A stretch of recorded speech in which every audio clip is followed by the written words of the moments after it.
Las banderas representando los distintos países: Colombia, Perú, somos River, Venezuela, Ecuador, República Dominicana, El Salvador, México, Puerto Rico, Costa Rica, Estados Unidos de América, México, Nicaragua, otra vez El Salvador, Venezuela, República Dominicana. ¡Qué lindo! Cuba, todos representados aquí, maravillosa congregación. Que ese aplauso no decaiga. Hacia África, América, Oceanía, República Dominicana, Ecuador. Ahí está México, Colombia, Honduras. Lo dije todo, ¿no es cierto? Creo que no me olvidé de nada. Todos Venezuela, todos representados aquí. ¡Qué lindo! ¿Estamos felices, gente, sí o no? Dios les bendiga a todos. Buenos días, buenas tardes, buenas noches a los que nos ven desde otras partes del mundo. Nos acabamos de conectar en vivo y quiero transmitir lo que creo Dios me dijo que diga. Estamos felices, muy felices, porque cada vez que nos reunimos, Dios nos habla, y cada vez que Dios nos habla, nos afecta, nos ayuda, nos eleva a una nueva dimensión, a un nuevo nivel, y eso es lo que estamos haciendo hoy, llegar a un nuevo nivel. Espero que Dios nos hable. Yo estoy expectante y voy a transmitirte lo que creo Dios me dijo que te diga, y allá también en casa, a los que miran de distintas partes del mundo, transitando los, decía yo recién antes de conectarme al vivo, los últimos días del año, pero sabiendo que los mejores días están por delante, ¿sí o no? Los mejores días están por venir. Así que gracias por estar y estamos listos para que Dios nos hable. Como digo, en casa, traten de evitar todas las distracciones posibles, aunque muchos nos miran en casa desde el celular, desde el inodoro, desde el trono blanco. Pero acá no. Entonces, si hay algún chiquitito, alguien que se pone de pronto molesto, lo llevamos rápido al teatro familiar, donde hay una pantalla gigante y allí pueden verlo con sus papis hasta que el chiquito o la chiquita se calme. Lo mismo si hay alguna distracción. Si alguien trabaja para el Pentágono, permanezca con el celular abierto y el resto lo puede apagar, a menos que sea bombero o médico, y el resto estamos listos para escuchar lo que creo Dios nos va a hablar. ¿Estamos listos, sí o no? Y en casa también. Muy bien. Cuando era chico, no hace mucho, me fascinaba ver un cartoon, un dibujo animado de la Warner Brothers, que incluía al correcaminos, a un correcaminos y al coyote.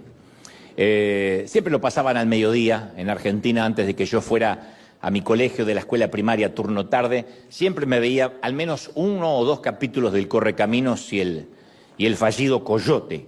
El coyote verdadero, no aquel que a lo mejor quedaste debiendo dinero Y el desgarbado coyote, el de la Warner, siempre apelaba a toda clase de artimañas y tecnologías fallidas de sus productos Acme. ¿Se acuerdan? Dinamita marca Acme. Para tratar de atrapar al Correcaminos, que todo se desarrollaba en el desierto de California, en el Gran Cañón, en todo caso, pero todo decía que era California. Pero por alguna razón que sorprendió a sus propios creadores, a su creador Chuck Jones, fue que el coyote resultó un antihéroe que despertó ternura y empatía con el público, que no era la idea inicial, que la gente empatizara con el coyote. La gente empezó a odiar, los niños, los adultos, empezó a odiar al veloz Correcaminos, que miraba a cámara y sacaba la lengua, y que logramos amar al inepto e inútil coyote, aunque sabíamos de antemano que nunca le iba a resultar nada. Pero fue extraño que la gente prefería al predador en lugar de empatizar con la presa. Tendría que ser exactamente todo lo contrario, que uno mirara el dibujito y dijera, no, que no lo atrape, que se escape, por favor, pobre pajarito. Decíamos, no, que lo agarre el sinvergüenza, que se lo rostice. Y la principal razón es que todos tenemos mucho en común con el infructuoso coyote. La mayoría creo que en la vida real hemos llegado en algún momento al borde del acantilado, la dinamita nos estalló en el rostro, o simplemente caímos desde el precipicio al vacío que nos dejó aturdidos, nos dejó atolondrados. Pero el coyote tiene algo que ninguno de nosotros tiene. El coyote es invencible. nunca se lastima, las caídas no lo liquidan. Como es un cartoon, en la próxima escena, en el mismo episodio, lo vemos pintando una pared que simule un túnel o arrojando un yunque por el desfiladero. Y nosotros no nos podemos recuperar en un mismo episodio y a veces no nos podemos recuperar ni siquiera en una misma vida. Y si nos caemos, solemos quedarnos inmovilizados en esa quebrada, aturdidos, heridos, en lo más profundo del barranco decimos, este es mi último round, no creo que pueda volver a levantarme. Y como suelo repetir siempre, cada semana la Biblia, las Escrituras, está llena de coyotes célebres. Y nosotros también formamos parte de esa cuadrilla destartalada que cae de bruces con nuestros productos Acme que nunca nos terminan de funcionar. Ahora, yo no estoy hablando hoy de metidas de pata insignificantes, delitos menores, errores banales, pueriles, nimios. No, yo me refiero a esas grandes caídas del precipicio que todos hemos tenido. Esas que a veces le damos la espalda a Dios, perdemos el temor del Señor, hacemos adrede algo que estamos conscientes que lo va a ofender, pero decimos no tengo opción, o teniendo, no teniéndola, decidimos intencionalmente ir en contra de Dios. Y cuando uno recuerda, cuando recordamos esas grandes caídas que, insisto, todos hemos tenido, ¿a qué temporadas nos llevan esos recuerdos? Quizás a un campus universitario, a la soledad de la habitación de un hotel lejano, a la oscuridad del interior de un auto, a una turbia transacción de negocios. Algunos recordamos inmediatamente, si pensamos en caída, a los tiempos de rebeldía de la adolescencia, cuando faltábamos el respeto, nos dirigíamos a nuestros padres con improperios o nos fuimos de casa. Otros recordamos la crisis de la mediana edad. Pero yo estoy hablando de esos momentos en que abandonamos nuestras convicciones. Las abandonamos. Por eso digo, si bien no hay una escala de pecado para Dios, y si bien para Dios el chismoso está en la misma lista del homicida, yo quiero que se entienda cuando digo, no estoy hablando de pequeños tropezones, sino de caídas, esos trancazos donde le dimos la espalda a nuestra integridad, donde sabemos que ese capítulo quisiéramos borrarlo de nuestra saga, de nuestra historia, de nuestra serie, pero no podemos, está ahí. Y allá, en el fondo del acantilado, nos hemos preguntado si algún día Dios iba a poder volver a usarnos, en su defecto si todavía nos sigue amando, que es una pregunta muy recurrente cuando uno mete la pata a lo grande. Uno dice, ¿será que Dios todavía me tendrá paciencia? Está bien, entiendo esto de la gracia, pero no habré agotado la línea de crédito de la gracia. Dios dice, no, ya está. Lo tuyo no es pecado, mijo, lo tuyo es deporte. No habré agotado, no habré sobregirado la gracia, no habré pisoteado la sangre, la cruz. Y si alguna vez esa fue, o de hecho sigue siendo nuestra pregunta, entonces necesitamos escuchar juntos la historia de hoy.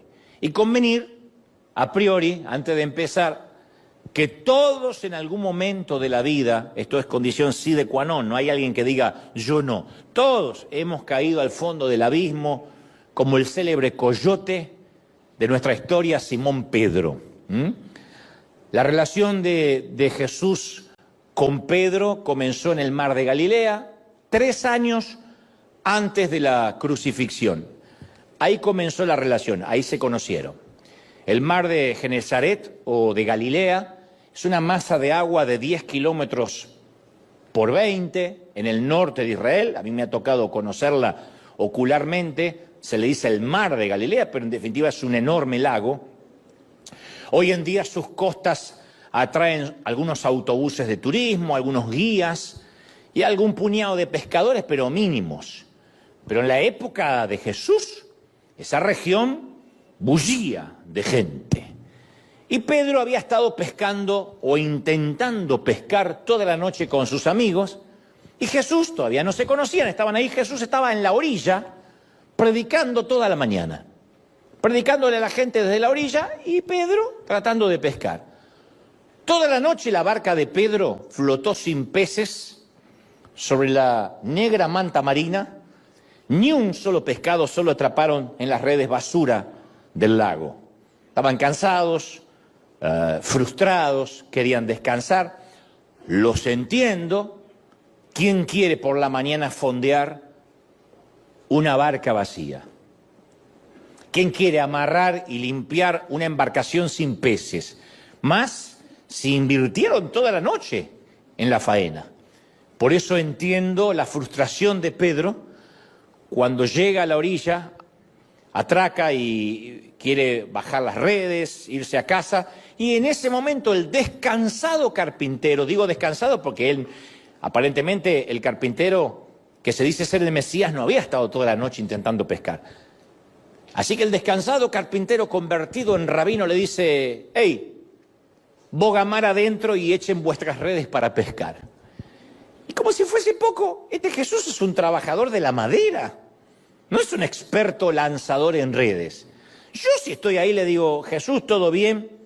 Sabrás mucho de todo lo que hablas, del reino, de la madera incluso, pero de peces sé yo. Estuve toda la noche. Pero Pedro y los demás, insisto, aunque pudieron haber descartado esta instrucción, no lo hicieron. Además, a ver, la mitad de Galilea los estaba observando, porque había un gentío que acababa de terminar de escuchar a Jesús. Y los que menos querían los frustrados pescadores era ofrecer una exhibición de pesca frustrada a la luz del día.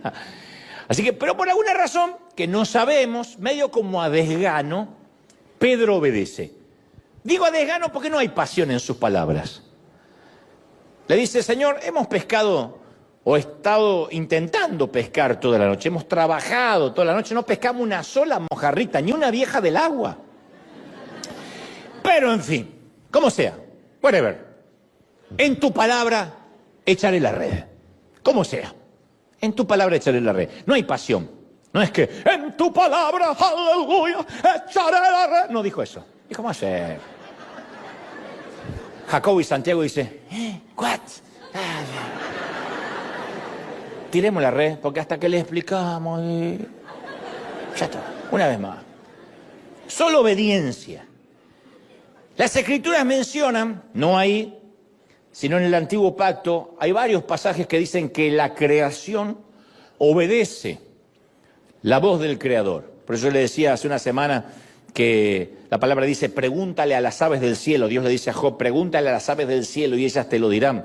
Pregúntale a las bestias del campo y ellas te contarán acerca de la creación. La creación reconoce la voz de Dios. Así que a mí me gusta pensar que cuando la red chapoteó en el agua, los peces que nadaban en el fondo del lago de Galilea se miraron y se dijeron entre sí: esta red ha sido arrojada porque el Hijo de Dios acaba de ordenarlo. Yo no sé ustedes, muchachos, pero yo en vez de morir como un pez anónimo, yo quiero aparecer en las páginas de la Biblia. Y apareció un cardumen, aparecieron miles de peces peleándose para entrar a la red. Yo. Porque sabía que esa red había sido ordenada por el Creador, por el Hijo de Dios. En menos de un minuto, Peter tiene miles de peces plateados que rebasan la red y les llegan hasta la rodilla. Y en ese tiene que pedir ayuda a otras barcas, porque no dan abasto. Y en ese preciso momento, Pedro se da cuenta con quién está tratando. ¿Quién es este Jesús? Y cae de bruces entre la pesca. Yo creo que dice: ay, no. Porque él se da cuenta, había estado toda la noche. Esto tiene que ser un milagro. No hay otra manera de entenderlo, de razonarlo. Y cae. No le molesta el mal olor de los peces. Lo que le preocupa es su propio mal olor. Y le dice: apártate de mí, Señor, porque soy un hombre pecador. Uno dice: ¿por qué dijo eso? Porque ahí se dio cuenta que estaba tratando con Dios. Creo que hasta ese momento pensaba que era... No quiero pensar y suponer que Pedro tenía a Jesús como un lunático, pero sí como un profeta más, quizá en el mejor de los casos. Así que le dice: Jesús, apártate de mí. Y Jesús no acepta esta sugerencia de apartarse de él. Al revés de lo que siempre nos enseñaron, Jesús no limita su reclutamiento a los santos, a los intrépidos, a los que guardan la doctrina. El semillero de su equipo siempre está entre los apaleados, los agotados de no pescar nada. Él vive recorriendo las barcas, los burdeles, para decirle: nunca es demasiado tarde para empezar de nuevo. Nunca. ¿Alguien recibe esta palabra, sí o no? Nunca, nunca. Así que en ese momento Jesús recluta a Pedro, lo enlista. Le dice: no temas, porque desde ahora serás pescador de hombres.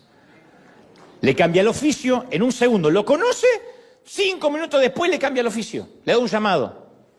El oficio le cambió a Pedro de inmediato. No sé si habrá entendido la metáfora, si habrá pensado que era una licencia poética del maestro. Pero creo que llegó a la casa y le dijo: gorda, cambié el oficio. ¿Y ahora qué? Soy pescador de hombres.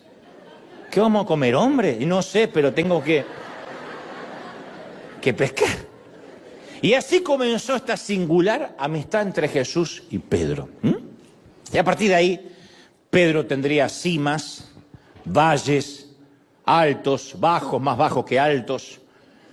Pero nunca tendría un momento coyote tan bajo como la noche en que 3 años después Pedro no cumpliría la promesa a quien le dio una oportunidad o una segunda oportunidad con las redes de pesca. Y esa promesa que él iba a romper ocurriría durante la víspera de la crucifixión. Ya habían pasado 3 años, Pedro y Juan habían compartido mucho juntos. Cristo les había dicho a sus seguidores que ellos lo iban a abandonar y que está bien, que él entendía. Y Pedro, que siempre tuvo la mandíbula más rápida que el cerebro, dijo: aunque todos te abandonen, yo nunca lo haré, nunca.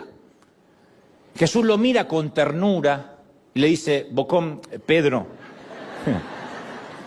yo te aseguro que hoy, esta misma noche, antes que el gallo cante por segunda vez, me vas a negar al menos 3 veces. El gallo no va a cantar por segunda vez y ya me habrás negado 3 veces. Esto significaba que antes de rayar el alba, los gallos suelen cantar poco antes de que salga el sol. 1, 2, 3 veces. Antes que cante por segunda vez, ya me habrás negado 3 veces. Es una manera de decir: antes que vuelva a amanecer, ya me habrás traicionado. Pedro, aún así, no recibe el guante, no acepta la palabra y dice: no. Aunque yo tenga que morir contigo, insiste con vehemencia Pedro, ¿no? ¡Jamás yo te negaré! No como estos. Yo creo que hasta tenía un aire superior, así medio argentino, pechito de paloma, diciendo: no como estos que están acá. Pero la determinación de Pedro duró poco, obviamente. Cuando los romanos arrestan a Jesús a las horas, Pedro y los otros seguidores huyeron como perros escaldados, huyeron como ratas en medio de un naufragio. Pero hay un detalle que no es menor. Lucas nos dice que Pedro, a diferencia del resto que se escabulló, yo supongo que presionado por la promesa que le había hecho a Jesús y que los demás habían oído, Pedro, dice Lucas, siguió a Jesús y a sus captores desde lejos. Ni demasiado cerca, ni demasiado lejos. O sea, en palabras simples, siguió a Jesús y sus captores lo suficientemente cerca para poder ver qué pasaba, pero no tanto para que lo vieran con Jesús.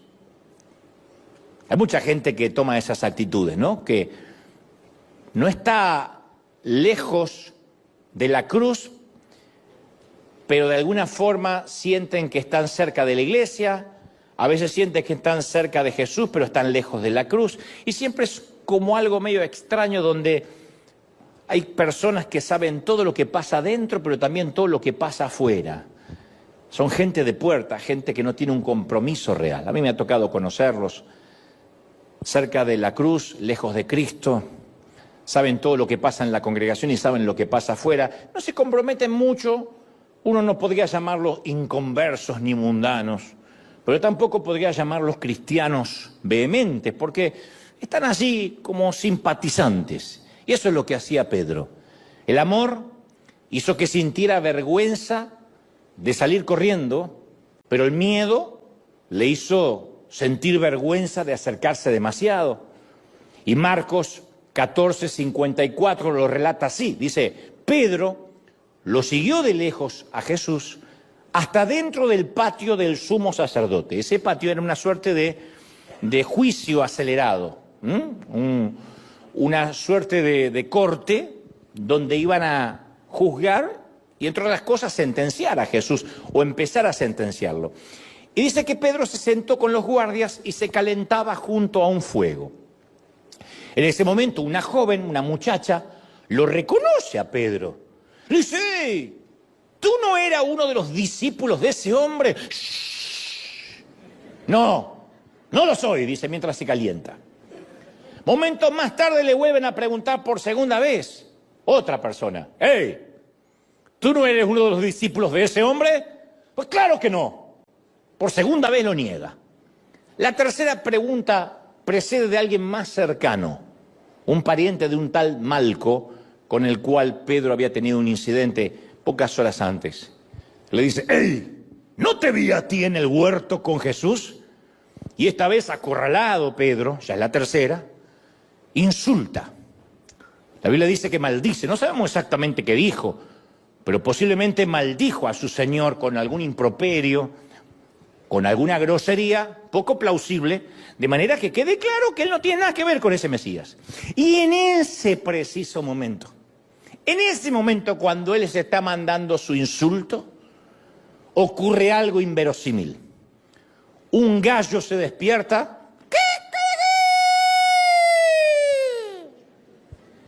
y el canto del gallo le recuerda a Pedro la advertencia de Jesús. Pero tenemos que dejar que Lucas, quien tiene una pluma más aguda, describa con algunos detalles escalofriantes lo que siguió. Dice, y en el momento que el gallo cacareó, Pedro se acordó que el Señor le había dicho, hoy, antes que el gallo cante, me vas a haber negado 3 veces. Ahí Pedro se dio cuenta que ya lo negó 3 veces y que el gallo acaba de cantar, que no era una metáfora. Y entonces se volvió y miró directa, los ojos del Señor se volvieron. Él estaba, a ver, para que nos ubiquemos en tiempo y espacio.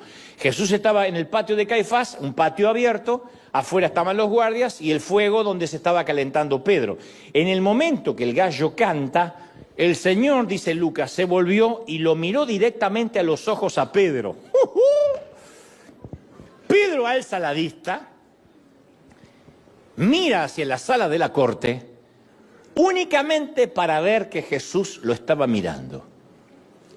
Jesús estaba siendo atacado con acusaciones, pero no las está escuchando. Solo oye y acaba de oír que su amigo lo niega. En el mismo segundo, luego de que Pedro negara conocer a Jesús, este lo miró e hizo contacto visual con él. No era una mirada de condenación, porque es lo que uno supone, ¿no? Sobre llovido mojado, encima que el pobre tipo lo acaba de negar, Jesús lo mira condenándolo. No, Jesús no estaba dispuesto a perder las esperanzas con Pedro, pero sabía que Pedro podía perder las esperanzas en sí mismo. La negación de Pedro es un momento de mayor vulnerabilidad espiritual. Es un momento coyote más bajo. El momento donde toca fondo como nunca antes había tocado. Y fue justo ahí cuando Jesús hace contacto visual con él. Y Jesús no lo estaba mirando como diciendo, te lo dije. Eso hace tu esposa, no Jesús. Sino que Jesús sabe que hacer contacto visual establece una conexión de relación. ¿Alguna vez le pediste a tus hijos que te miren a los ojos cuando quieres saber la verdad y nada más que la verdad? ¡Mírame a los ojos, Nabucodonosor! ¿Vos desconectaste el pulmotor del abuelo?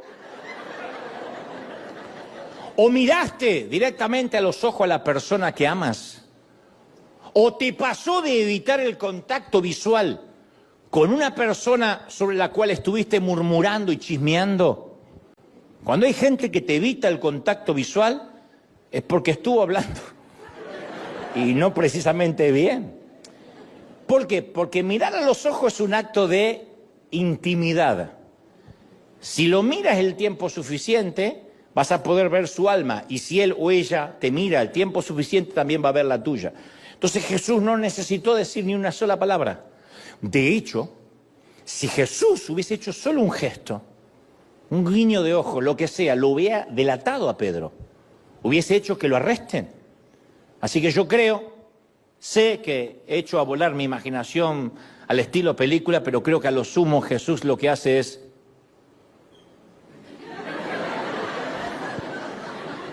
como diciendo, no te delates. Y le envía un mensaje no verbal por medio de aquel contacto visual.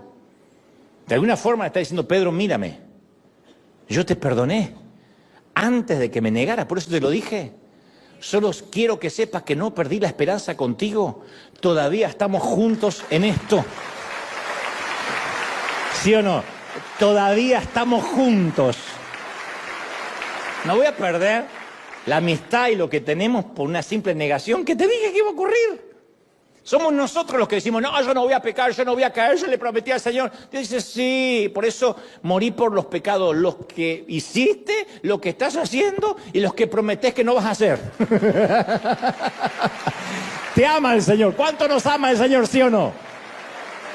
Pero Pedro, como el coyote, cayó en el acantilado. Y Lucas agrega y dice, y salió Pedro de allí y lloró amargamente. Ahí está el corpulento pescador que hunde su rostro barbado entre sus manos gruesas y se pasa la noche llorando como un chico. Todos los sentimientos de aquella mañana en el mar de Galilea, cuando se vieron por primera vez y ocurrió esa pesca milagrosa, regresaron a su mente, yo estoy seguro. Y sintió lo que todos en algún momento sentimos. Ya está, la fregué. Porque ante esas caídas uno dice, ya es demasiado tarde, ya está, ya está. No es el tropiezo, es cuando decimos, ya es demasiado tarde. Un matrimonio en el cual ya ni siquiera quedan escombros para reconstruir. Y decimos, ya es demasiado tarde. Un hijo en rebeldía que parece que ya no tiene remedio, porque pasó la adolescencia, se hizo adulto y empeoró. Y decimos, no. Yo pensé que era un desfase hormonal, una etapa, pero ya es demasiado tarde. Unos padres demasiado viejos para entrar en razón.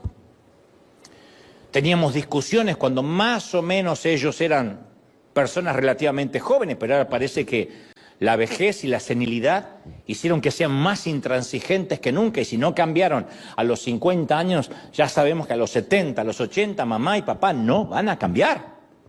Y van a tener siguiendo sus favoritos, y van a tener sus preferencias, y van a tener sus sesgos. Si nosotros no podemos cambiar, a veces más jóvenes, entonces a veces miramos a nuestros padres y decimos, ya es demasiado tarde. ¿Qué le voy a andar explicando?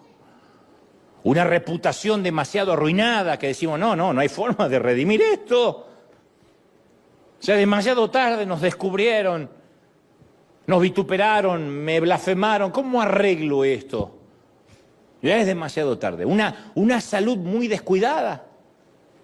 De manera que no hay manera ni empezar a hacer ejercicio ni a cambiar la alimentación porque la descuidamos durante 4 o 5 décadas. Y el médico dice, hay que esperar nada más que sobreviva por gracia de Dios.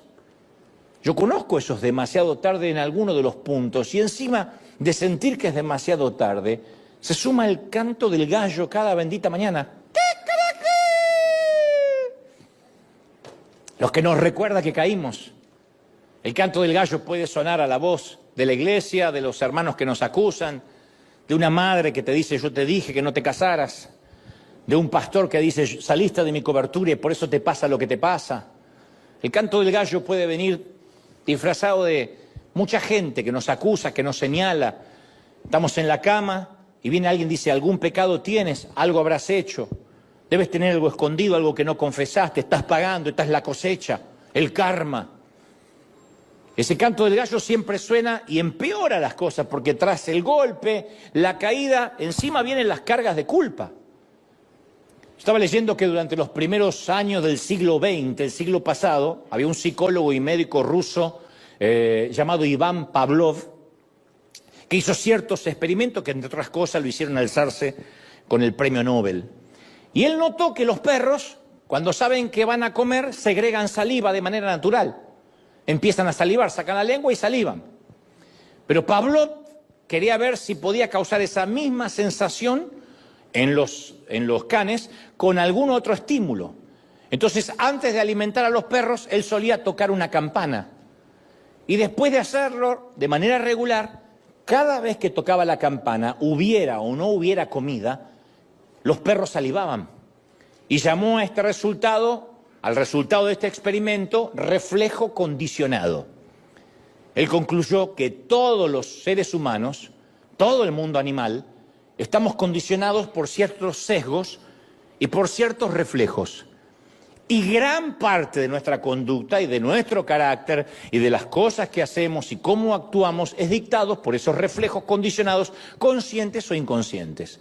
Son reflejos que reconocemos en nuestros padres, reconocemos en el otro, pero que nos cuesta reconocer en nosotros, ciertos filtros para ver la vida. Dicho sea de paso, la culpabilidad es un ejemplo de esto.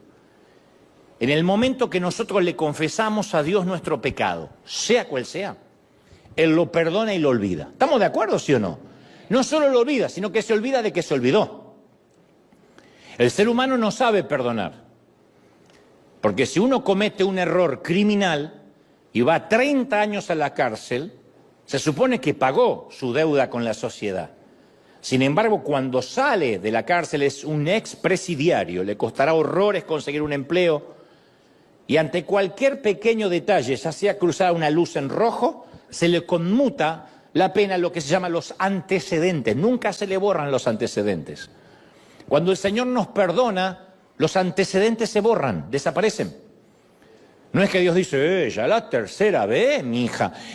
Se borran. No hay pruebas, no hay jurisprudencia, no hay antecedentes penales de que alguna vez pecaste. Cuando se dice que el Señor los borra, literalmente desaparecen, no quedan en un archivo por las dudas para que alguien, como se dice en algunos países, saque el archivo, pegue un carpetazo, diga, acá está lo que hiciste. Eso no va a pasar. Cuando Dios perdona, se olvida y se olvida de que se olvidó. Desapareció. Ni se lo digas porque no sabe de lo que estás hablando. ¿Estamos de acuerdo? Ahora, sin embargo, nosotros somos muy pavlovianos, como este psicólogo ruso, porque para muchos de nosotros es más fácil aceptar el perdón de Dios que perdonarnos a nosotros mismos. El gran problema que tenemos es que no nos perdonamos lo que Dios ya nos perdonó, no nos podemos perdonar. Y lo peor es que nos rodeamos de gente que tampoco nos perdona. Dios olvida, pero Dios arroja los pecados en el fondo de la mar, pero hay algunos hermanitos con ministerio de buzo que van al fondo y sacan, ¡ay, lo que encontré! Ahora, ¿por qué? ¿Por qué podemos perdonar a otro y a veces no nos perdonamos a nosotros? Porque sí, podemos perdonar, pero a diferencia de Dios, cuando se trata de nosotros no podemos olvidar. Y en ocasiones seguimos sintiendo esos reflejos condicionados a un pecado que ya confesamos y que Dios olvidó. Y cada vez que vamos a la presencia del Señor decimos, Señor, tú sabes que me sacaste de esto, y que mi carácter era podrido, y que yo le hacía la vida imposible a mi yerno, y que... Dios dice, ya sé que eres suegra, es tu esencia. No, pero de verdad uno va y le dice, Señor, acá, y vuelve a traer todos los pecados viejos que yo dice, no sé qué me estás hablando. No al lugar. Cuando no hay antecedentes, el juez dice en una corte, no al lugar. No procede. No, pero yo quiero traer a colación. No, si no hay archivo, no procede. Pero nos obsesionamos tanto con los errores del pasado que nos perdemos las oportunidades del futuro. Y pensamos erradamente, equivocadamente, que nuestras caídas al precipicio nos descalifican para que Dios pueda volver a usarnos. Decimos, no, después de esa caída, no vas a pretender que sea lo mismo que antes. ¿Por qué no? Hasta más.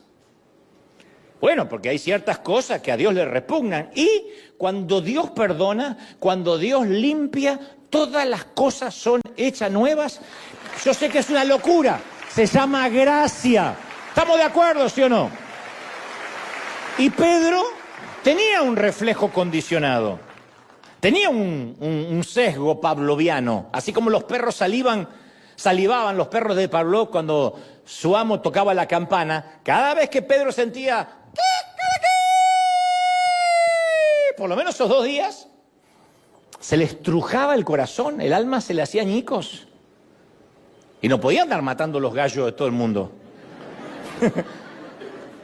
El gallo le recordaba que era un fraude, que era un fantoche, un ruin. La mayoría de nosotros vive en la ciudad y no está en contacto con gallos, pero en los tiempos del Medio Oriente, hablar de gallos es hablar de camellos, es hablar de burros. Convivían con todo tipo de animales. La cosa es que finalmente llega el glorioso domingo de la resurrección de Jesús. Y unas mujeres van a visitar el sepulcro de Jesús. Notan que la piedra, ellos estaban preocupadas quién les iba a correr la piedra porque iban a ungir el cuerpo. Era una costumbre también muy oriental. Y ve que la piedra está corrida a un lado y se encuentran con un ángel sentado ahí que les dice algo fabuloso, que tiene además un agregado que hoy no podemos pasar por alto. En las palabras del ángel hay una frase lo suficientemente pequeña para pasarla por alto. De hecho, la hemos pasado por alto muchos. Hay 3 palabras que uno pasa por alto en lo que el ángel le dice a esas mujeres. Yo sé que quizás aquí en casa habrán leído este pasaje 100 veces, pero es probable que como yo nunca lo hayan notado o lo hayan tomado como algo irrelevante. Es una pequeña frase que está cargada de gracia y una ternura, una ternura que no tiene parangón, no tiene precedentes. Le dice este ángel a las mujeres: no se asusten, ustedes vinieron a buscar al Nazareno, a Jesús, al que fue crucificado, pero miren, Él no está, Él ha resucitado, ya no está aquí. Hasta ahí fabuloso, ¿no? Así que, vayan, corran, dice el ángel, vayan a decirle a los discípulos, y a Pedro, que Él va delante de ustedes a Galilea, y allí lo van a ver, tal como les prometió. Si Pedro era uno de los discípulos, ¿por qué había que hacer la aclaración? Díganle a los discípulos y a Pedro. Como que me dijeran, díganle a los argentinos y a Dante. Yo diría, ¿cuándo en mi país me dejaron de considerar nativo? ¿Por qué Dios dijo a los discípulos? Díganle a los discípulos y a Pedro. Ese ángel no se le ocurrió. Ese agregado y a Pedro es un tesoro escondido. Yo digo, qué detallista el Señor, qué tierno. Porque Jesús sabía que aunque Pedro se convenciera que Él había resucitado, que Jesús había resucitado, necesitaba convencerse también Pedro que Jesús había resucitado también por él. Él decía, no, por los demás muchachos, yo soy un fraude, yo lo negué, me vio. ¿Qué le voy a decir? Es como si todo el cielo hubiera visto caer a Pedro como el coyote. Y es como si todo el cielo quisiera ayudarlo a levantarlo otra vez. Pedro, no te vas a quedar tirado en el acantilado, te vamos a ayudar. Te vas a enterar que Cristo resucitó. ¿Me están siguiendo, sí o no? Asegúrense de decirle a Pedro que él no fue descartado, que no está fuera del equipo. Díganle que una caída no le quita su rango de soldado. Una caída no te quita el rango de soldado, ni 2 ni 3, eres soldado. No es que caí, renuncio, la renuncia no es una opción. Hasta los ángeles querían que el angustiado pescador supiese que no todo estaba perdido. Asegúrense, insisto, de decirle a Pedro que Dios no se dio por vencido con él. El mensaje era para los discípulos y para Pedro. Si alguien cae, por lo general uno no quiere darle un mensaje a ese que cayó, sino al resto, a los que supuestamente, todos escaparon, pero supuestamente los demás fueron un poco más fieles porque al menos no lo negaron. A excepción de Judas, los restos más o menos, los otros 10 pobrecitos, por lo menos se mandaron a mudar. Este se quedó ahí y lo negó. La cosa es que algunos de los discípulos, asustados y frustrados, en ese momento volvieron a hacer lo que sabían hacer. Ignoraban que Jesús había resucitado, a pesar que se los había dicho durante 3 años. Pero hay un momento que uno dice, ¿a quién quiero engañar? Yo vuelvo a lo que sé hacer. Yo no sé para qué me metí con todo esto de creer en Dios. Yo tengo que dedicarme a lo mío. Así que hay momentos que todos en la vida regresamos a aquello de lo que juramos salir, a la vieja vida. Y entre ellos estaba Pedro, que regresaron a la barca. Ellos no estaban en la puerta de la tumba esperando, como las mujeres, ver si el milagro iba a ocurrir. Ellos estaban regresando a la barca diciendo al final, fue lindo mientras duró. Fueron 3 años maravillosos, más que mal lo disfruté. Terminó, todo lo bueno termina, todo lo que sube baja, todo lo que es grandioso alguna vez deja de ser grandioso. Ahí estaba la misma barca, la misma playa, el mismo mar. Así que Pedro y sus compañeros limpiaron el casco de moluscos, de algas, desenrollaron las redes y se hicieron a la mar. Aquel domingo se hicieron a la mar, dijeron no hay más nada que hacer. Y de la nada, ellos estaban desde la noche del sábado, de la nada, se le hicieron las 6 de la mañana. Amanecieron. Pedro y sus amigos habían estado tratando de pescar toda la noche y otra vez, como hace 3 años, no pescaron ni una mojarra. Pobre Pedro. Porque una cosa que esté quemado como discípulo, pero también está quemado como pescador. Qué feo cuando dejaste todo para seguirlo a Dios, fracasaste siguiendo a Dios, querés volver a lo demás y también en esto sos un fracasado. Y en el momento que Pedro y los muchachos se están preguntando si no será tarde para cambiar de oficio, oyen una voz de una figura que los llama desde la costa. Por la bruma de la mañana no se ve, solo se ve una figura, un tipo parado. Una voz que no reconocen porque están fuera de onda. No se imaginan quién podría ser. Y el tipo que está en la orilla les grita, ¡hijos! ¡Hijitos! No pescaron nada, ¿no? La pregunta tiene un poquito de ironía. Porque es casi una preguntonta. Los ve frustrados, ve que no hay peces. Pero a su vez es la primera vez que esa figura los llama hijitos. No habrá otra ocasión en que los vuelva a llamar así a los muchachos. ¿Y ellos que no lo reconocen? ¿Quién es? No sé, un imbécil que salió a la mañana a correr. ¡No, jefe! No hemos tenido suerte. Y entonces el individuo de la orilla insiste y grita, ¡prueben de vuelta! ¡Que prueben de vuelta! ¡Tire la red a la derecha de la barca!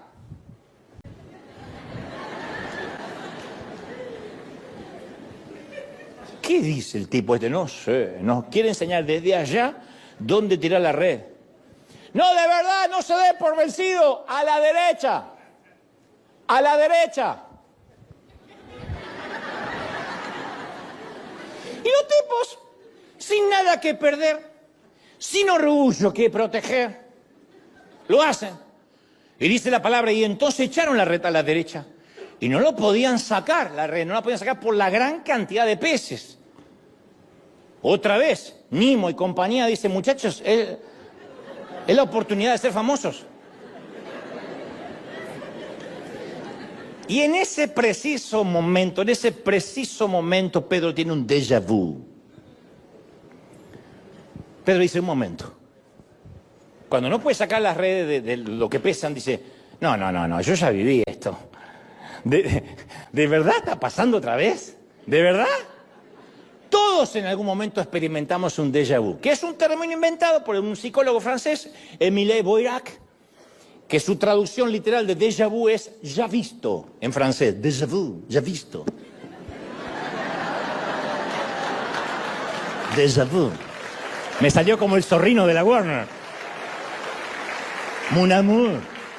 Ah, mon amour. Déjà vu. Que básicamente el déjà vu es un fenómeno cognitivo, una percepción sensorial del procesamiento de la memoria. No es el recuerdo de otras vidas, no, es una sensación de familiaridad de una situación que parece que ya la habíamos vivido antes. Algunos científicos dicen que está vinculado a ciertas condiciones neurológicas y que es una suerte de fallo temporal del cerebro, como un glitch. Es como una suerte de fallo que nos hace creer que eso lo hemos vivido. Digo, por si alguien se hacía la ilusión de que esta es la misma suegra que habías visto en Pesadilla. No, es un glitch. Y mirá que Dios me avisó con un déjà vu. No, es un glitch. Sea lo que sea, Pedro tiene la sensación de que esto ya lo vivió antes. Hace 3 años atrás no había pescado nada. Le dice el señor Bog en mar adentro, se llenó de peces, ahora pasa lo mismo. Él recordaba otra noche similar a esta, de una dura faena, precisamente en este mismo mar. El incesante lanzamiento de la red, el sonido que hacía cuando esa red chapoteaba en el agua, cómo el atardecer se convirtió en noche. Aquella vez, él recordaba aquella vez que las estrellas aparecieron y los peces se mantuvieron en las profundidades hasta que salió el sol. Aquella mañana, pero hace 3 años, alguien que no era un pescador les dijo que trataran una vez más. Y lo hicieron. Y lo que ocurrió cuando trataron una vez más hace 3 años y lo que está ocurriendo ahora tratando una vez más 3 años después es exactamente lo mismo. La red se volvió a llenar con branquias plateadas y dando volteretas y sacudidas. De repente Pedro otra vez tenía peces a granel, todo otra vez gracias al consejo de un extraño. Dice la palabra, era tal la cantidad de peces que esta vez no las podían sacar, tuvieron que pedir ayuda a otros pescadores. Otra vez, insisto, los peces peleándose por aparecer en la Biblia. Y fue Juan,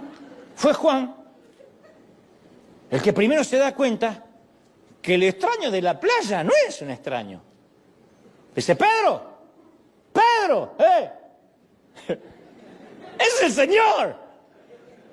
Y Pedro dice, lo supe desde un principio.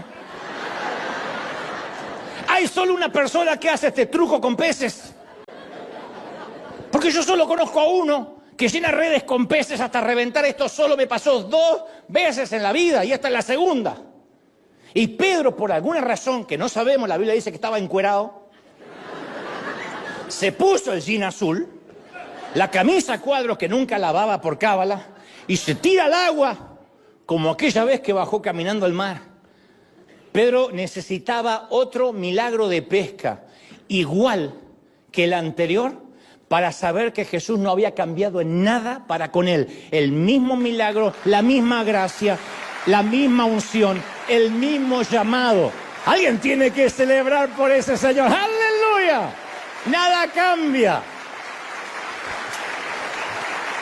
Porque uno cree que cuando uno cae, después Dios te da un llamado consuelo. Un peor es nada. Bueno, perdiste lo anterior, pero te doy algo para que haga. Nada ha cambiado.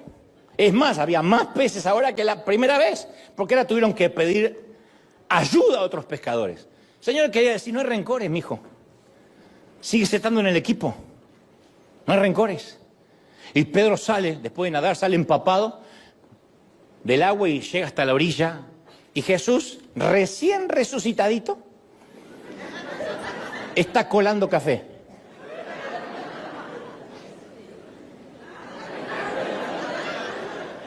Literalmente está preparando un desayuno. Y había comenzado un fuego. Juan incluye este detalle. Juan dice, había un fuego hecho a carbón. Había una razón para esto, porque cuando hace 3 días le preguntaron a Pedro si conocía a Jesús y él lo negó, él se estaba calentando, Pedro, frente a una fogata. Y se nos dice que era una fogata hecha a carbón. Allí fue donde negó al Señor. Ahora Pedro ve otra fogata, la fogata del carbón, y recuerda, y este es el segundo déjà vu en una sola mañana. Ella vivió una situación parecida, pero frente a otra fogata. Ahora Pedro recuerda un gran fracaso. La Biblia dice que ninguno de ellos habló. Yo hubiese dicho, no puedo creer, estás resucitado, déjame ver tus manos. Nada. Pero al coyote todavía le duelen mucho los huesos de la enorme caída. Y cuando uno se siente muy culpable, a veces no sabe ni cómo hablar con Dios, no sabe cómo orar. A ver, Pedro ya había tenido otras caídas importantes. Pedro es como si comprara sus productos marca Acme. Todas habían fallado. Una vez se bajó de la barca y se hundió en la tormenta. O aquella ocasión en que abrió la boca y Jesús le dijo, estás hablando palabra de Satanás, te está usando el diablo. O el enorme bochorno cuando trató de rescatar a Jesús con una espada y le produjo la primera amputación de oreja que registra la historia. Todas fueron caídas poco encomiables y vergonzosas. Pero esta de la negación, esta era caída de las grandes ligas, caída a lo hispano. Porque cuando un hispano cae, cae bien. Un gringo te dice, pido perdona, señor, que me quedé con un vuelto el otro día de un cambio de 20 centavos. Ah, el hispano cuando roba. ¿Hasta cuánto se puede robar en California el hispano? Así somos. No digo que somos ladrones, pero tenemos ese sesgo. Y Pedro se siente irredimible, imperdonable. Y ahora recuerda cuando estuvo parado junto a otro fuego y le falló a su Señor. Y ahí están, solo Pedro y Jesús.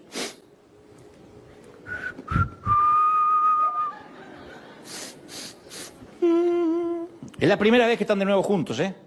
Desde la negación, la crucifixión y la resurrección. Ahora están solo Jesús y Pedro y no se registra ninguna plática. Silencio. Solo el ruido del agua.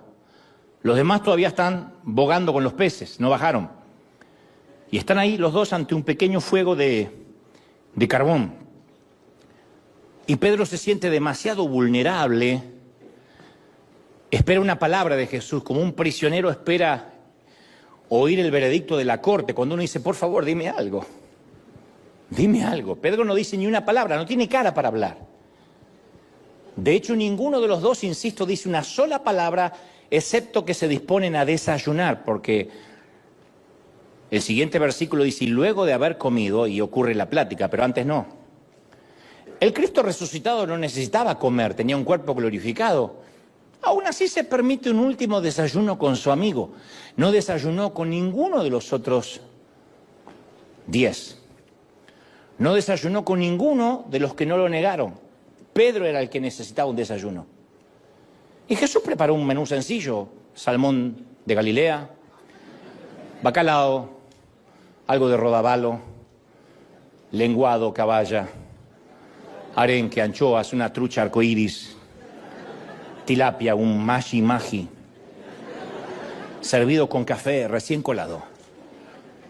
No tuvo que salir a pescar Jesús, dijo, ¿alguien quiere ser más famoso que los demás? ¡Uf! Saltaron a la parrilla.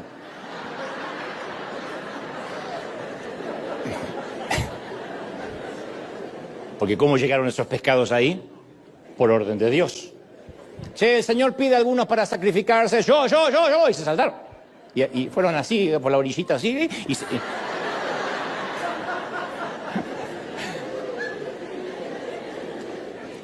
¿Están comiendo?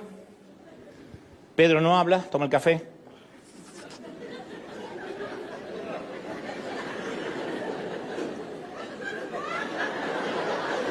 Y entonces Pedro oye la pregunta, que en principio lo hiere en el corazón, pero la pregunta que lo sanaría y lo devolvería a la vida, la pregunta que jamás iba a poder olvidar.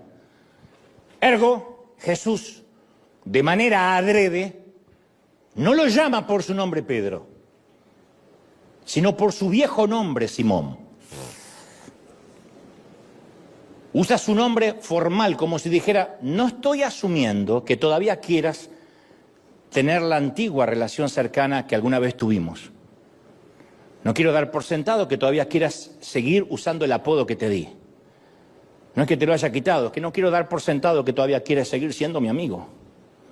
Porque alguien pensaría que al no llamarlo Pedro sería una forma de degradarlo, pero en realidad estaba quitando la carga de responder como un discípulo políticamente correcto y le dio la carga de responder como un hombre.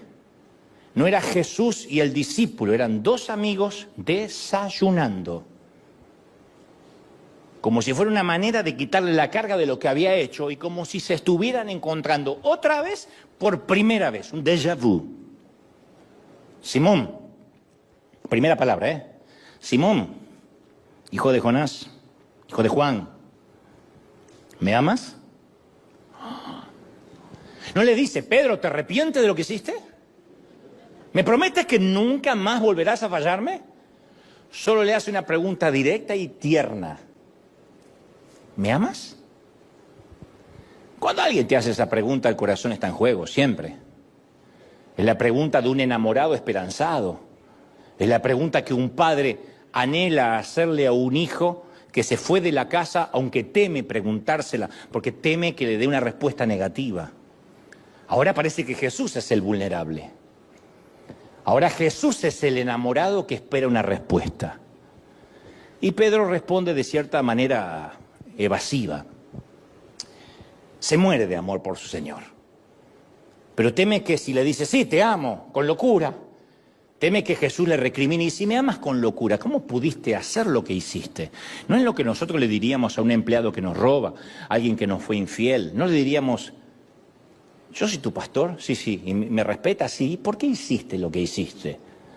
La recriminación viene inherente a que nos digan, sí, yo te respeto mucho, entonces ¿por qué me lo faltaste al respeto? Así que Pedro responde tímidamente, tú lo sabes todo.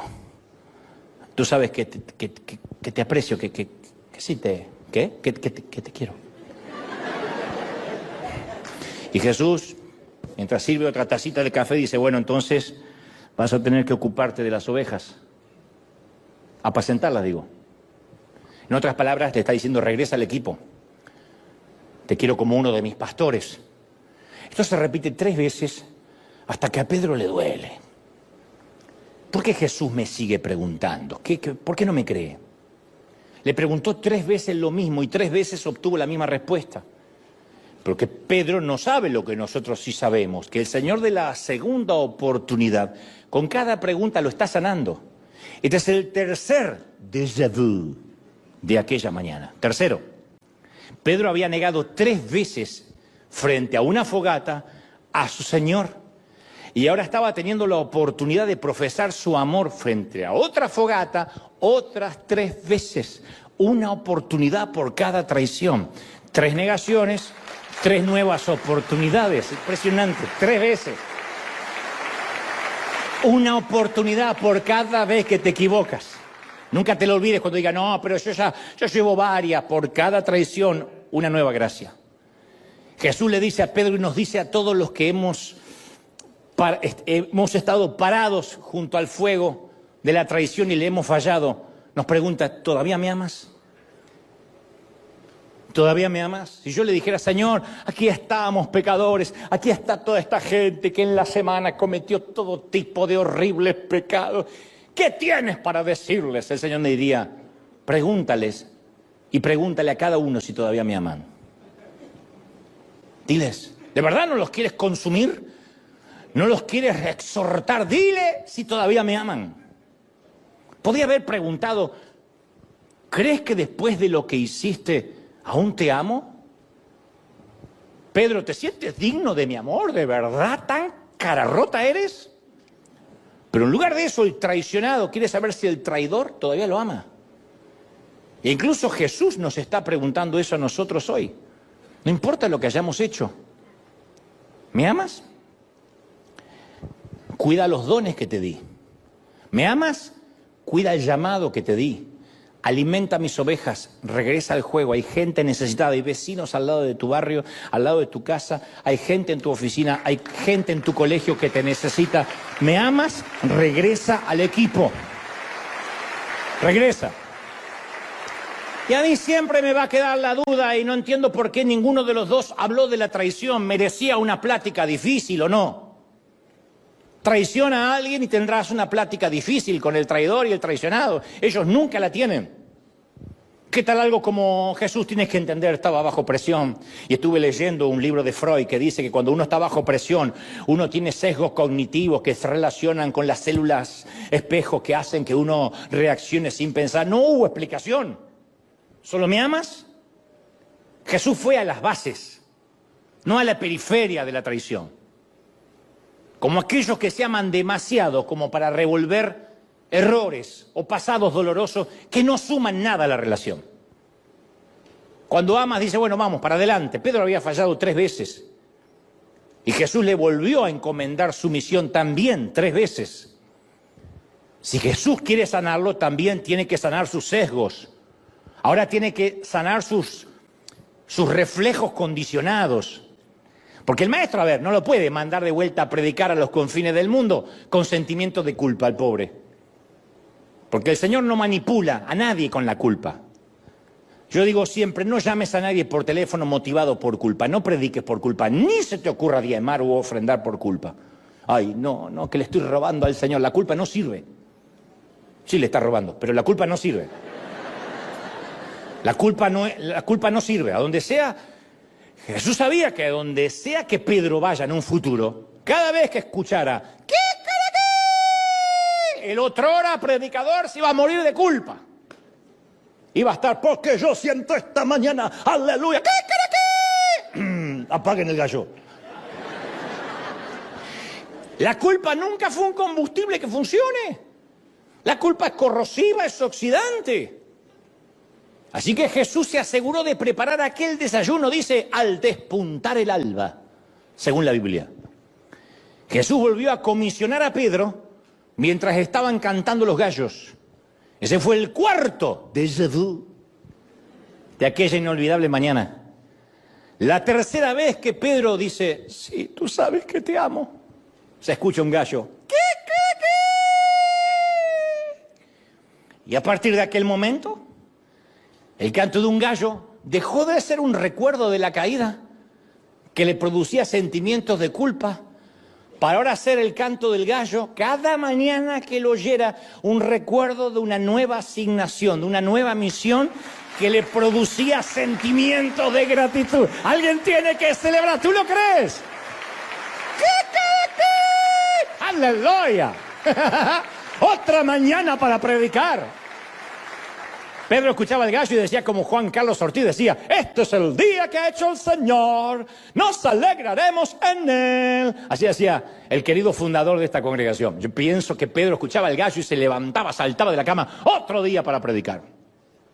En cualquier parte del mundo donde cada vez que cantara un gallo, Pedro reconfirmaría que había sido reasignado en su puesto, que no era un aprendiz, que ahora era un llamado oficial. Yo alguna vez leí acerca de un ejecutivo de IBM, muy prometedor, que realizó unos movimientos con la bolsa porque tenía acceso y le hizo perder a IBM $10 millones en cuestión de minutos.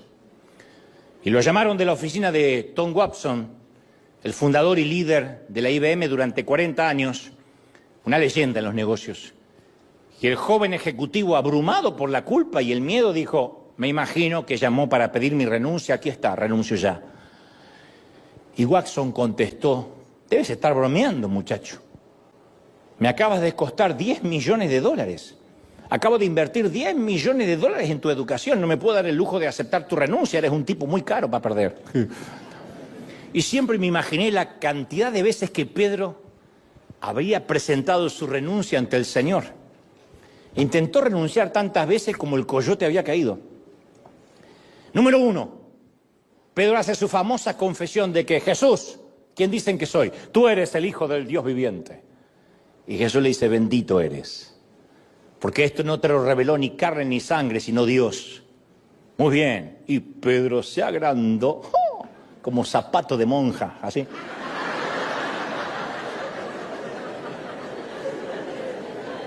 Y Jesús explica que es necesario ir a la cruz, dice, por eso tengo que ir a la cruz. Y como estaba agrandado, cuando uno está agrandado comete errores. Hace un ratito era bendito.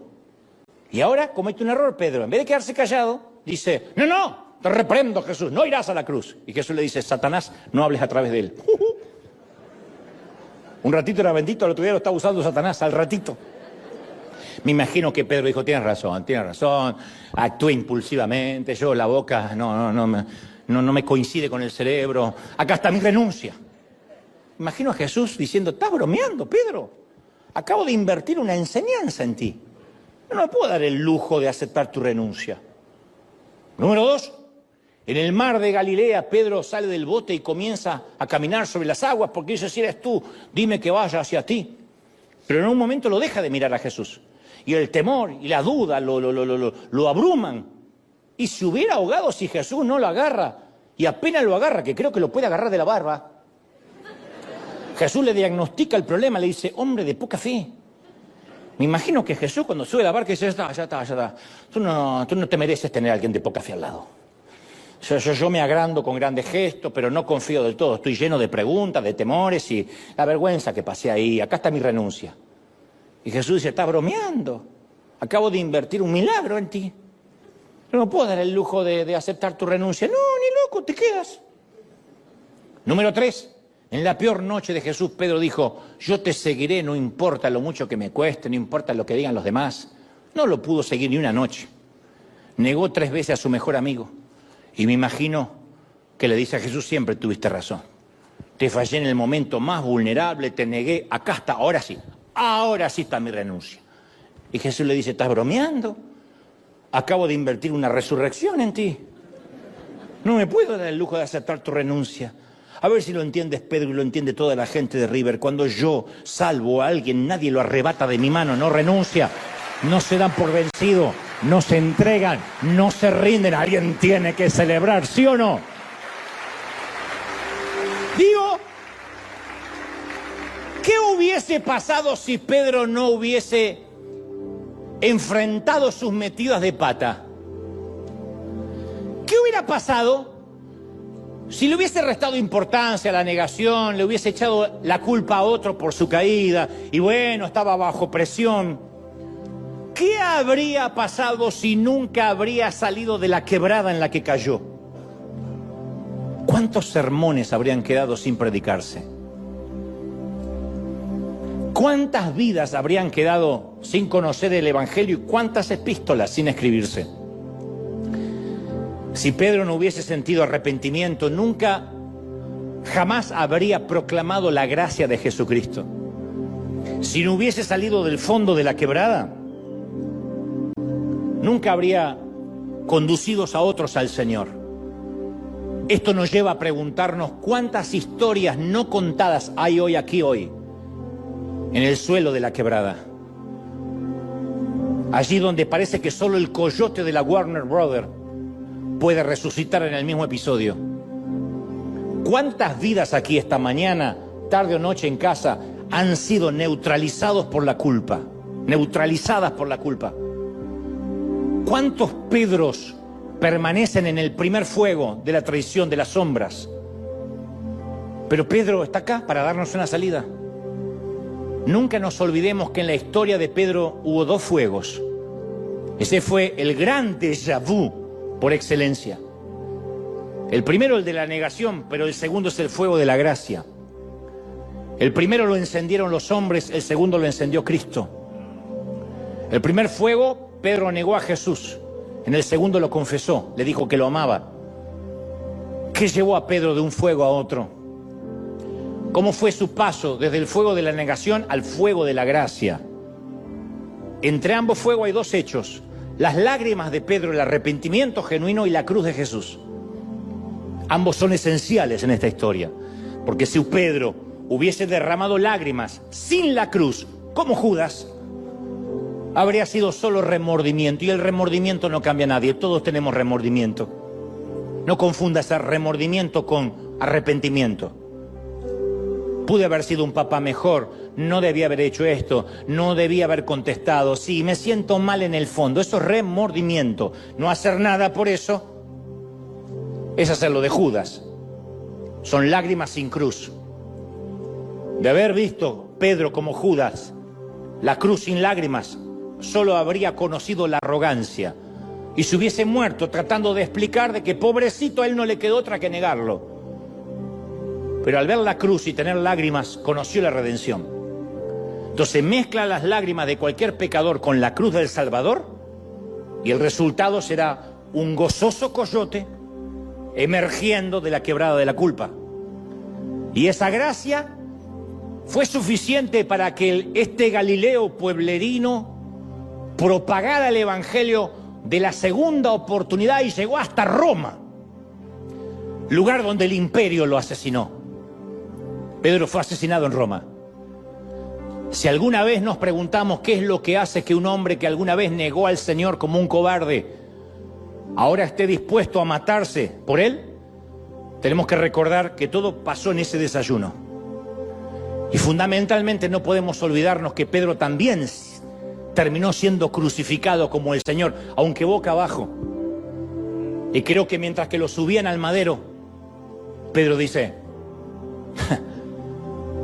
me parece que esto ya lo viví antes, excepto que ahora yo soy el crucificado, gloria a Dios. Este fue su quinto y último, gran y eterno déjà vu. Vamos a celebrar al Rey de Reyes, Señor de Señores.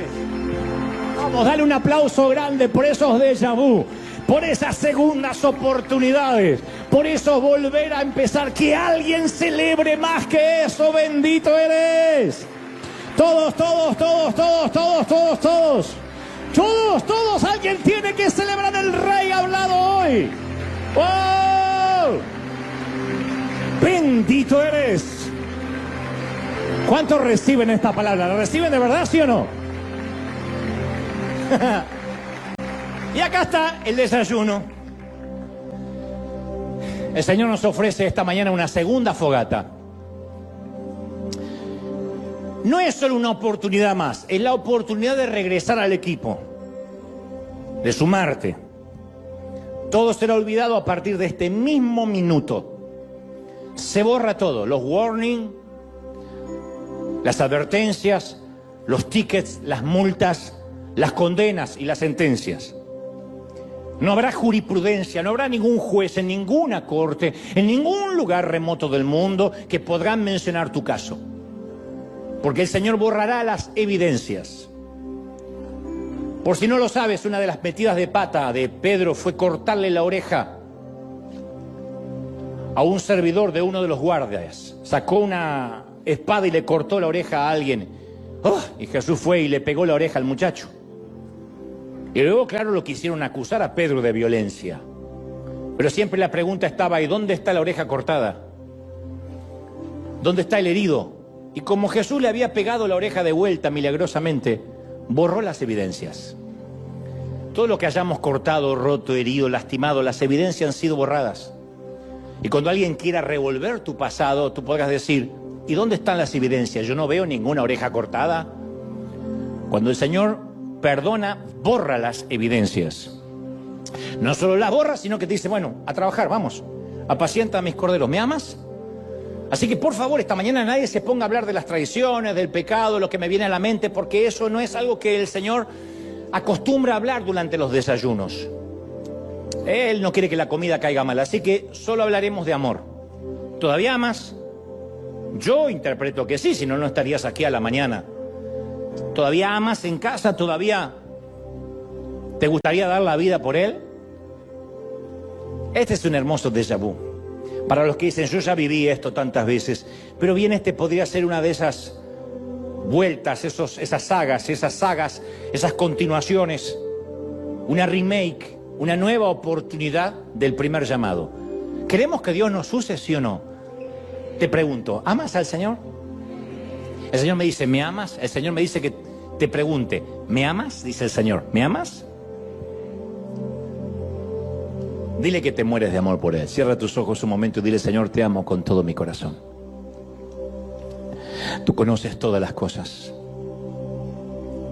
Te amo, Señor. Padre, en esta mañana he transmitido lo que creo me has dicho que diga tu pueblo.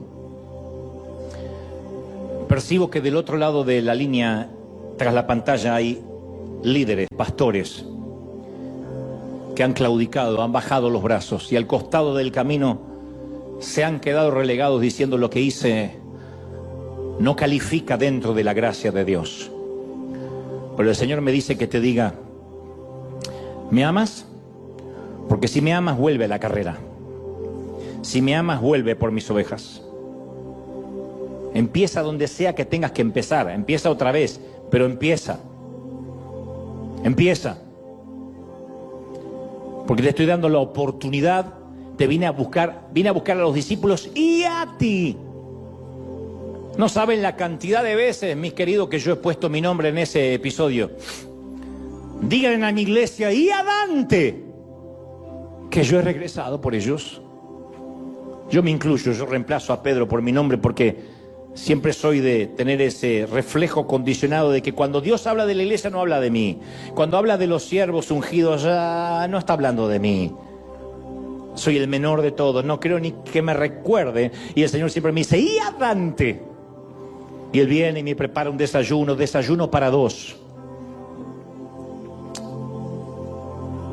Y algo empieza a ocurrir ahí, y el Espíritu Santo llega y las lágrimas se mezclan con el fuego del arrepentimiento y la cruz, claro, la cruz. La resurrección no tendría sentido sin la cruz.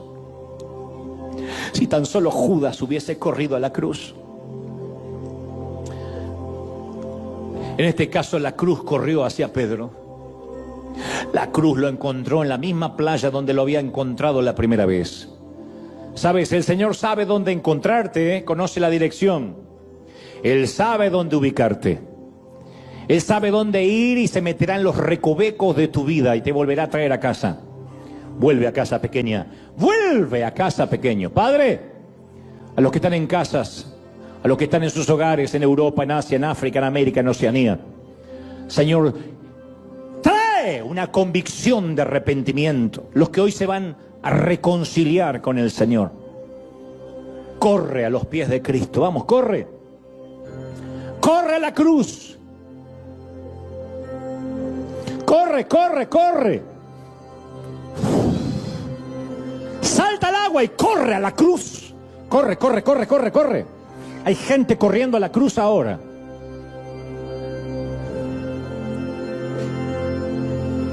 ¿Ves al Señor haciéndote un guiño de ojos y diciendo todo está bien? Muchacha, todo está bien, muchacho. Vamos, apacienta mis corderos. Si yo te dije que ibas a fallar,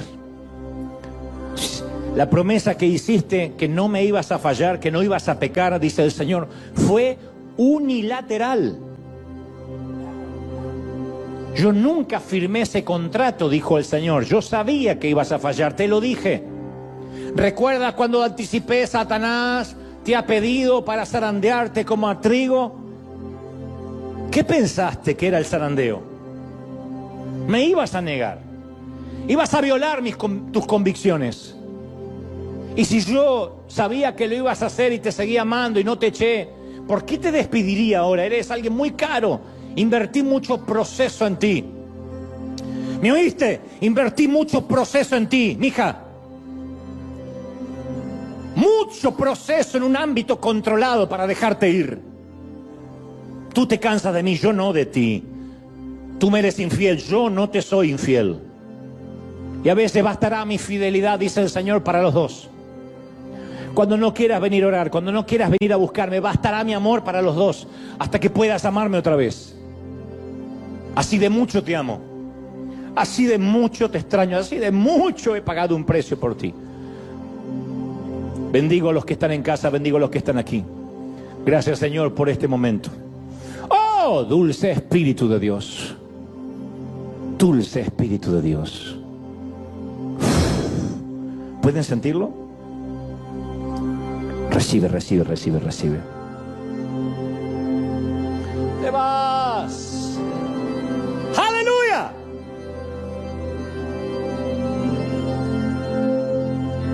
Aquí vamos a tomar unos minutos más cantando, pero voy a despedir a los que están en casa.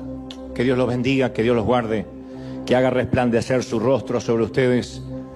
Y nos vemos en alguna vuelta del camino, en algún recodo de la vida, viejitos, si Cristo no viene antes, si no nos toca antes partir a la eternidad, y que me digan, aquel mensaje me volvió de vuelta al equipo. Y hoy estoy predicando, o estoy cantando, o estoy